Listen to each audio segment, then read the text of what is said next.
4월 22일 온라인 연합 구역 예배를 드리겠습니다.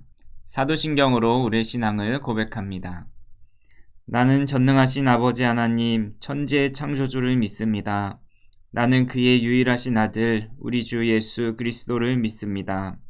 그는 성령으로 잉태되어 동정녀 마리아에게서 나시고 본디오 빌라도에게 고난을 받아 십자가에 못 박혀 죽으시고 장사된 지 사흘 만에 죽은 자 가운데서 다시 살아나셨으며 하늘에 오르시어 전능하신 아버지 하나님 우편에 앉아 계시다가 거기로부터 살아있는 자와 죽은 자를 심판하러 오십니다. 나는 성령을 믿으며 거룩한 공교회와 성도의 교제와 죄를 용서받는 것과 몸의 부활과 영생을 믿습니다. 아멘. 다 같이 찬송가 287장 예수 앞에 나오면 찬송가 287장을 부릅니다.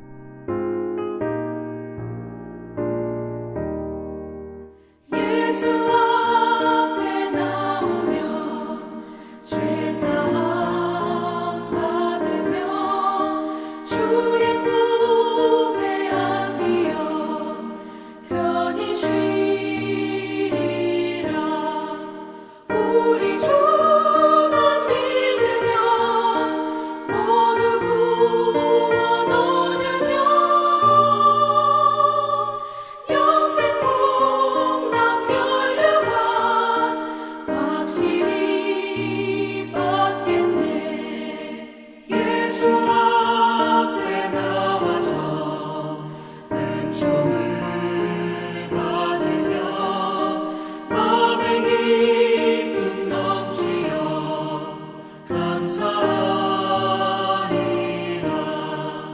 우리 주만 믿으면 모두 구원 얻으며 영생 복락 면류관 확실히 받겠네. 예수 앞에 설 때에 흰옷을 입으며 밝고 빛난 내 집에 길이 살리라. 우리 주만 믿으면 모두 구원 얻으며 영생 복락 면류관 확실히 받겠네. 이 시간 우리에게 주시는 하나님의 말씀은 역대하서 29장 1절에서 11절 말씀입니다. 역대하서 29장 1절에서 11절 말씀을 한 절씩 교독하겠습니다. 히스기야가 왕위에 오를 때에 나이가 25세라 예루살렘에서 29년 동안 다스리니라. 그의 어머니의 이름은 아비야요 스가랴의 딸이더라. 히스기야가 그의 조상 다윗의 모든 행실과 같이 여호와 보시기에 정직하게 행하여 첫째 해 첫째 달에 여호와의 전 문들을 열고 수리하고 제사장들과 레위 사람들을 동쪽 광장에 모으고 그들에게 이르되 레위 사람들아 내 말을 들으라. 이제 너희는 성결하게 하고 또 너희 조상들의 하나님 여호와의 전을 성결하게 하여 그 더러운 것을 성소에서 없애라. 우리 조상들이 범죄하여 우리 하나님 여호와 보시기에 악을 행하여 하나님을 버리고 얼굴을 돌려 여호와의 성소를 등지고 또 낭실 문을 닫으며 등불을 끄고 성소에서 분향하지 아니하며 이스라엘의 하나님께 번제를 드리지 아니하므로 여호와께서 유다와 예루살렘에 진노하시고 내버리사 두려움과 놀람과 비웃음거리가 되게 하신 것을 너희가 똑똑히 보는 바라. 이로 말미암아 우리의 조상들이 칼에 엎드러지며 우리의 자녀와 아내들이 사로잡혔느니라. 이제 이스라엘의 하나님 여호와와 더불어 언약을 세워 그 맹렬한 노를 우리에게서 떠나게 할 마음이 내게 있노니 내 아들들아 이제는 게으르지 말라. 여호와께서 이미 너희를 택하사 그 앞에 서서 수종들어 그를 섬기며 분향하게 하셨느니라. 아멘. 오늘 말씀을 시작하면서 퀴즈 하나를 드리겠습니다. 앞에 원숭이 사진과 판다 사진, 또 바나나 사진이 있습니다. 이 세 장의 사진에서 어울리는 사진 두 장을 골라서 짝을 지으라고 한다면 과연 여러분들은 어떤 사진을 뽑으시겠습니까? 이러한 물음에 대부분의 동양인은 원숭이와 바나나를 뽑는다고 합니다. 왜냐하면 원숭이는 바나나를 좋아하기 때문입니다. 반면에 서양인들의 대부분은 원숭이와 판다를 뽑는다고 합니다. 왜냐하면 원숭이와 판다는 동물이고 바나나는 과일이기 때문입니다. 지난주 수요일은 24절기 중에 고구였습니다. 고구는 봄비가 내려서 온갖 곡식이 윤택하여지는 절기입니다. 어떤 이는 비가 올 때 오늘 밖에 일 보러 나가야 되는데 비가 와서 어쩌나, 빗물이 튀면 어쩌나 걱정을 합니다. 반면에 어떤 이는 비가 올 때 빗소리도 시원하고 이 비가 단비가 되어서 온갖 곡식이 잘 자라겠구나 라고 생각을 합니다. 이제는 낮에 기온이 올라서 해가 쨍하게 뜨면 햇살이 너무 따뜻해서 좋아하는 이가 있는가 하면 이번 여름엔 얼마나 더우려고 벌써부터 해가 쨍하게 뜨나라고 걱정하는 사람도 있습니다. 앞서 연관된 사진들을 고르는 것과 일상에 나타나는 똑같은 사건을 경험함에도 불구하고 서로 바라보는 관점이 다르다는 것을 알 수 있습니다. 동양과 서양의 관점이 다르고 남자와 여자의 관점이 다르고 부모와 자식의 관점이 다르고 연령대별로의 관점도 다릅니다. 우리 믿는 사람들은 세상이 보는 관점과 세상이 살아가는 삶의 방식과는 다른 방식과 다른 관점으로 살아가는 사람들입니다. 왜냐하면 보지 못하는 것을 보기 때문입니다. 보이지 않는 것을 보는 것처럼 살아가기 때문입니다. 세상보다 큰 하나님을 바라보고 세상의 유행의 소리보다 하나님의 말씀을 듣고 살아가는 사람이기 때문에 그렇습니다. 오늘 우리가 읽은 본문 말씀은 남유다 왕의 히스기야에 대해서 나온 말씀입니다. 히스기야의 아버지는 아하스라는 왕인데 이 아하스는 히스기야와는 다른 관점과 또 방법으로 나라를 다스리고 통치합니다.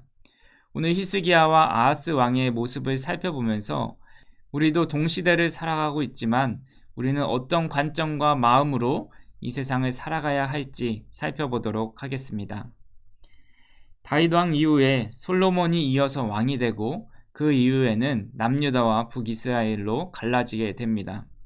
그렇게 약 200여 년 동안 남유다와 북이스라엘은 서로 화목하기도 하고 서로 다투기도 하고 나라가 강해지기도 하고 또 약해지기도 합니다. 그들은 스스로 나라를 잘 세워보겠다고 각자의 방법으로 나라를 다스리는 모습을 보게 됩니다. 그리고 남유다의 아하스 왕이 된 이야기가 역대하 28장에 나오는데 1절부터 4절에 그가 어떻게 통치했는지 나와 있습니다. 우리 화면을 보시면서 한 절씩 같이 보도록 하겠습니다. 아하스가 왕위에 오를 때에 나이가 20세라 예루살렘에서 16년 동안 다스렸으나 그의 조상 다윗과 같이 아니하여 여호와 보시기에 정직하게 행하지 아니하고 이스라엘 왕들의 길로 행하여 바알들의 우상을 부어 만들고 또 흰놈의 아들 골짜기에서 분향하고 여호와께서 이스라엘 자손 앞에서 쫓아내신 이방 사람들의 가증한 일을 본받아 그의 자녀들을 불사르고 또 산당과 작은 산 위와 모든 푸른 나무 아래에서 제사를 드리며 분향하니라. 아하스가 하나님 보시기에 얼마나 악한 왕이었는지 이 짧은 구절 속에서 잘 알 수 있습니다. 그는 다윗과 달리 하나님 여호와의 눈앞에서 옳은 일을 하지 않았고 그는 바알 신상을 부어 만들었고 그 신상에 절하고 예배하는데 자기 자녀들을 불태우는 예배를 드립니다. 자기 혼자만 그런 제사를 드린 것이 아니라 4절에 산당과 언덕과 모든 푸른 나무 아래에서 제물을 바치고 분향했다고 합니다. 푸른 나무가 있는 곳곳, 즉 유다 전 지역에 우상 숭배를 독려하여서 모든 유대인들이 우상 숭배하는데 앞장섰다라는 것을 알 수 있습니다. 이것만 봐도 참 악한 왕임을 알 수 있는데 여기에 그치지 않고 본문 역대하 28장 24절에서 25절은 추가로 그의 악행을 기록하고 있습니다. 아하스가 하나님의 전의 기구들을 모아 하나님의 전의 기구들을 부수고 또 여호와의 전 문들을 닫고 예루살렘 구석마다 제단을 쌓고 유다 각 성읍에 산당을 세워 다른 신에게 분향하여 그의 조상들의 하나님 여호와를 진노하게 하였더라. 하나님을 예배할 때 사용하는 모든 성전의 기구를 모아 부숴버립니다. 또 성전문을 아예 닫아버립니다. 그리고 길 곳곳에 제단을 세우고 산당을 만듭니다. 이 행동은 자신만 우상 숭배하는 것에 그치는 것이 아니라 그래도 좀 깨어 있어서 나는 하나님께 예배하고 싶습니다 하는 사람들까지도 예배하지 못하게 만들었습니다. 하나님의 진노를 산 아하스 왕의 결과는 주변 나라의 침략을 받아서 많은 사람들이 죽고 하루 동안 용사 12만 명이 죽고 또 여자와 어린아이들 20만 명이 사로잡혀 갑니다. 제가 알기로 중산동의 인구가 약 4만 8천 명이 되는 걸로 알고 있습니다. 또한 일산동구 주민이 30만 정도입니다. 아하스 왕 때 12만 명이 죽고 20만 명이 포로로 잡혀갔다라는 것은 지금도 많은 숫자이지만 그 당시에는 더 많은 숫자였습니다. 이것은 나라가 완전히 쇠퇴하고 망하기 일보 직전의 상태임을 알려주고 있습니다. 그런 상황 속에서 히스기야가 왕위를 이어받습니다. 히스기야는 왕이 됐을 때 어떤 마음이었을까요? 거의 망해가는 나라를 이어받아서 이 나라를 다시 살려야 한다는 큰 부담감이 있었을 것입니다. 이 쓰러져가는 나라를 어떻게 살려야 합니까? 전쟁으로 황폐해진 땅을 기경하고 군사력을 기르고 비굴하지만 강대국에 붙어서 훗날을 도모하며 그의 보호를 받으며 칼을 갈아야 할 것입니다. 그런데 놀랍게도 히스기야가 왕이 돼서 가장 먼저 한 것은 이런 것이 아니었습니다. 본문 2절에서 3절 말씀을 같이 한번 보겠습니다. 히스기야가 그의 조상 다윗의 모든 행실과 같이 여호와 보시기에 정직하게 행하여 첫째 해 첫째 달에 여호와의 전 문들을 열고 수리하고. 히스기야는 다윗의 행실과 같이 여호와 보시기에 정직하게 행하여서 아버지 아하스가 굳게 닫아놨던 성전문을 열고 수리합니다. 제사장과 레위 사람들을 모아서 더러운 것을 성소에 없애라고 말합니다. 그리고 11절에 이렇게 말합니다. 내 아들들아 이제는 게으르지 말라. 여호와께서 이미 너희를 택하사 그 앞에 서서 수종들어 그를 섬기며 분향하게 하셨느니라. 너희의 직무인 여호와 앞에 서서 그분을 섬기고 그분 앞에 시중들며 분향하게 하신 그 일을 게으르게 하지 말라고 말씀합니다. 히스기야는 성전을 수리하고 제사장과 레위 사람들을 불러서 예배를 드릴 수 있도록 준비했다라는 것입니다. 이걸 다시 말씀드리면 히스기야는 무너진 나라를 다시 회복하는데 경제적, 군사적, 외교적으로 힘을 쓴 것이 아니라 가장 먼저 예배를 회복했다라는 것입니다. 왜냐하면 예배를 회복할 때 나머지의 것들은 하나님께서 회복해 주실 것임을 믿고 있었기 때문입니다. 여러분은 문제가 생기고 삶이 황폐해졌을 때 무엇을 가장 먼저 하고 계십니까?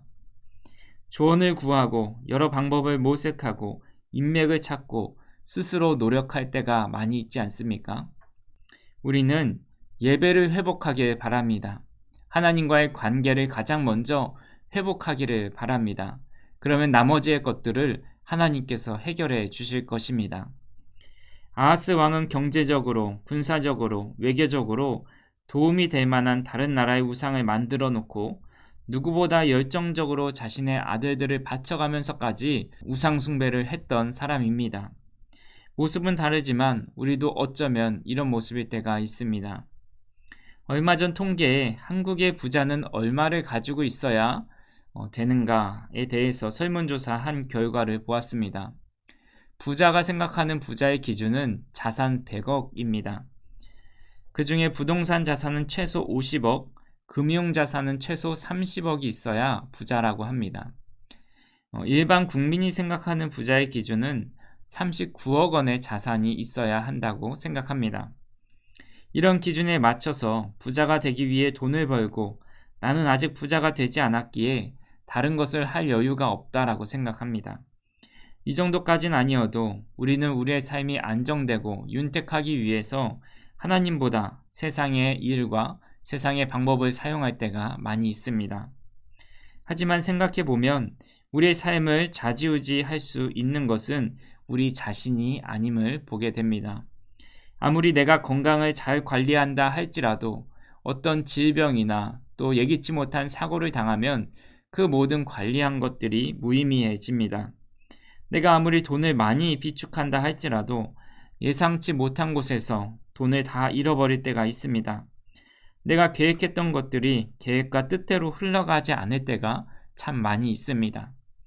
그때마다 드는 생각은 내 인생은 내가 이끌어가는 것이 아니라 하나님이 이끌어가시고 하나님이 결정하신다라는 생각이 듭니다. 히스기야는 그것을 이미 깨닫고 있었던 사람입니다. 자신의 나라도 자신의 인생도 이미 망할 대로 망한 나라도 자신이 할 수 있는 영역이 아닌 하나님께서 회복시켜 주셔야 한다는 것을 알고 있었습니다. 그렇기에 그는 가장 먼저 예배를 회복하고 하나님과의 관계를 회복하는데 많은 힘을 쏟았습니다. 우리가 잘 아는 솔로몬 왕이 이스라엘 왕이 되고 성전을 건축하고 왕궁을 건축한 뒤에 하나님께서 솔로몬에게 나타나셔서 이렇게 말씀하셨습니다. 열왕기상 9장 3절에 여호와께서 그에게 이르시되 내 기도와 내가 내 앞에서 간구한 바를 내가 들었은즉 나는 내가 건축한 이 성전을 거룩하게 구별하여 내 이름을 영원히 그곳에 두며 내 눈길과 내 마음이 항상 거기에 있으리니. 솔로몬이 마음을 다해 지은 이 성전을 통해서 또 예배를 통해서 하나님의 이름과 하나님의 눈과 마음을 그곳에 두겠다라고 말씀합니다. 예배 가운데 하나님의 눈과 마음이 쏠린다라는 말씀입니다. 그렇기에 우리가 회복해야 할 것은 바로 예배입니다. 우리가 예배하는 그 자리에 하나님의 눈길과 마음이 머물러 계십니다. 하지만 이렇게 예배를 회복하는 것은 쉽지가 않습니다. 히스기야도 아무리 왕이었다 할지라도 성전 수리를 하고 예배를 하는 일은 쉽지 않았습니다. 앞서 말씀드렸지만 그의 아버지 아하스는 자기 아들을 인신제사로 드렸던 아비입니다. 다시 말하면 히스기야는 어렸을 때부터 자신의 형들이 불타 죽는 모습을 보았던 사람입니다. 히스기야가 25살에 왕이 되었는데 그의 아버지인 아하스가 16년을 통치했습니다. 그러면 아하스가 처음 왕이 됐을 때 히스기야의 나이는 9살입니다. 9살이면 알 것 다 아는 나이입니다. 그의 형들이 불타 죽을 때 그의 마음은 어땠을까요? 어쩌면 그가 왕이 될 수 있었던 것도 자기 형들이 다 불에 타 죽고 자기도 곧 불에 타 죽을 수도 있었음에도 아버지가 죽어서 자신이 왕이 되었을 수도 있습니다. 그렇게 어린 시절에 이런 모습을 자랐기에 정신적으로 아버지보다 더 광기 어린 왕이 될 수도 있었습니다. 그런데 그는 하나님을 붙들고 하나님을 두려워했고 하나님께 이 나라를 맡겼습니다. 또 아버지의 그런 악한 행위들을 본받지 않았다라는 것입니다. 우리는 지난 3년의 시간 동안 참 힘든 시간을 보냈습니다. 이제는 온라인으로 예배드리는 것이 편해졌고 봉사와 헌신은 옛말이 되어버렸습니다. 거리두기가 해제됨에 따라 이제 교회를 나가야 되나? 전에 했던 봉사와 헌신을 하려니 시작도 하지 않았는데 마음이 부담감이 찾아오기도 합니다. 하지만 우리는 이런 환경과 몸에 밴 습관을 떨쳐버리고 예배를 회복해야 합니다. 교회를 사랑하고 하나님을 향한 헌신을 회복해야 합니다. 그 예배의 자리에 또 그 사랑의 자리에 그 헌신의 자리에 하나님의 눈길과 마음이 머물러 있음을 믿으시길 바랍니다. 그리고 그 자리에서 세상이 줄 수 없는 참된 기쁨을 누릴 수 있습니다. 히스기야 시대 때 유월절을 성대히 지킵니다. 유월절을 7일 동안 지키는데 이들이 7일을 지키고 너무 기뻐서 7일을 또 지킵니다. 그때의 모습이 어땠는지 역대하 30장 25절에서 26절에 이렇게 말씀합니다. 유다 온 회중과 제사장들과 레위 사람들과 이스라엘에서 온 모든 회중과 이스라엘 땅에서 나온 나그네들과 유다에 사는 나그네들이 다 즐거워하였으므로 예루살렘에 큰 기쁨이 있었으니 이스라엘의 왕 다윗의 아들 솔로몬 때부터 이러한 기쁨이 예루살렘에 없었더라. 예배를 회복하고 유월절을 성대히 지킨 이들에게 참 기쁨, 그동안 누릴 수 없었던 행복과 기쁨이 찾아왔습니다. 그렇습니다. 예배를 드리고 또 예배를 회복할 때 우리의 삶에서 얻을 수 없었던 참 기쁨과 행복을 얻을 수 있습니다. 예배 드리는데 너무 기뻐서 또 예배 드리고 싶고, 찬양하는데 너무 기뻐서 또 찬양하고 싶고, 기도하는데 너무 행복해서 또 기도하고 싶어집니다. 이런 기쁨이 우리 가운데 일어났으면 좋겠습니다. 아무리 힘든 여정이라도 내가 사랑하는 사람과 함께 한다면 그 길은 고난의 길이 아닌 신혼여행의 길이고 추억의 길이고 행복한 여행의 길입니다. 이 세상에서 하나님을 우선으로 여기고 세상과 다른 방법으로 믿음의 길을 가는 것은 고난의 길이요 십자가의 길입니다. 하지만 하나님과 함께하는 그 길이기에 그 길은 큰 기쁨이 있고 7일로 부족하여 7일을 또 지키는 매일 그 길을 걸어가고 싶은 그런 길입니다. 말씀을 정리합니다. 아하스와 히스기야는 똑같이 왕위에 있었습니다. 그런데 둘의 관점은 전혀 달랐습니다. 아하스는 나라를 어떻게든 잘 세워보겠다고 자신의 뜻과 생각을 따라서 우상을 숭배하는 데 힘을 쏟았습니다. 반면 히스기야는 세상의 방법을 쫓지 않고 예배를 통해 하나님과의 관계를 회복하는 데 최선을 다합니다. 그곳에 하나님의 눈길과 하나님의 손길이 머물러 있음을 보게 됩니다. 그곳에 기쁨이 있음을 보게 됩니다. 그런 환경이 하나님을 예배하는 데 녹록하지 않았지만 제사장들 레위인을 불러서 이렇게 말합니다. 11절 말씀에 내 아들들아 이제는 게으르지 말라. 여호와께서 이미 너희를 택하사 그 앞에 서서 수종들어 그를 섬기며 분향하게 하셨느니라. 제가 이 하나님의 말씀을 우리 성도님들에게 대언해 드리겠습니다. 사랑하는 성도 여러분, 이제는 예배하는데 게으르지 않기를 바랍니다. 여호와께서 우리 성도님들을 선택해서 그분 앞에 서서 그분을 섬기고 그분 앞에 예배하게 하셨습니다. 함께 기도하겠습니다. 살아계신 하나님 감사합니다. 오늘도 우리 주님을 예배하게 하시고 인생의 주인을 하나님으로 모시고 살아갈 수 있도록 인도하여 주시니 감사합니다. 그동안 코로나로 주춤했던 우리의 예배가 다시 살아나게 하시고 그 예배가 우리의 삶에 참 기쁨이 되게 하옵소서. 예수님의 이름으로 기도합니다. 아멘. 찬송가 531장 주께서 나를 부르시네 1절 부르면서 준비한 예물 드리겠습니다.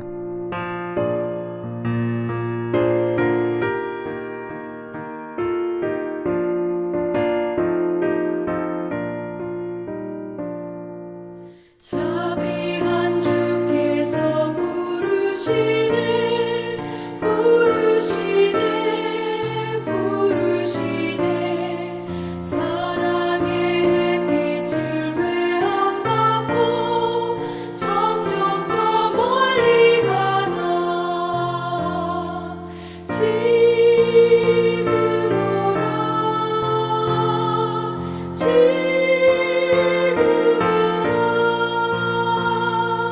자비한 주께로 지금 건너오라. 기도합니다. 사랑이 많으신 주님 감사합니다. 어려운 시기를 잘 극복하게 하시고 오늘도 우리의 삶과 믿음을 지켜주시니 감사합니다. 그 은혜에 감사하여 귀한 예물을 주님께 드립니다. 이 예물을 기쁘게 받아주시고 드려지는 예물을 통해 복음 세우기가 든든히 세워지게 하시고 하나님의 사랑을 나타내는데 귀하게 사용하여 주옵소서. 믿음으로 드리는 손길을 축복하여 주셔서 건강케 하시고 더욱 풍족히 채우시는 하나님의 은혜를 경험하게 하옵소서. 우리 모든 구역들이 더욱 든든히 서가며 주님의 사랑으로 하나 되고 예배하기 힘쓸 수 있는 모든 구역이 되게 하여 주옵소서. 예수님의 이름으로 기도합니다. 아멘. 이제는 우리 주 예수 그리스도의 은혜와 하나님 아버지의 극진하신 사랑과 성령님의 교통하심이 예배를 회복하고 예배 안에서 누리는 참 기쁨과 행복을 누리기 원하는 성도들의 삶과 우리의 가정과 이 교회와 이 나라 이 민족 위에 이제로부터 영원토록 함께 하시기를 간절히 축원하옵나이다. 아멘.